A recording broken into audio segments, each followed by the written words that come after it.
నిజామాబాద్ జిల్లా వ్యాప్తంగా ఎమ్మెల్సీ ఎన్నికల పోలింగ్ జరుగుతోంది. నిజామాబాద్ రూరల్లో కాషాయ కండువాపై పోలీసులు అభ్యంతరం వ్యక్తం చేశారు.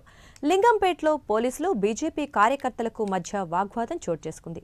బీజేపీ జిల్లా అధ్యక్షుడు దినేష్ పోలీసులతో గొడవకు దిగారు. ఈ నేపథ్యంలో పోలింగ్ కేంద్రం వద్ద పోలీసులు స్వల్ప లాఠీచార్జ్ చేశారు.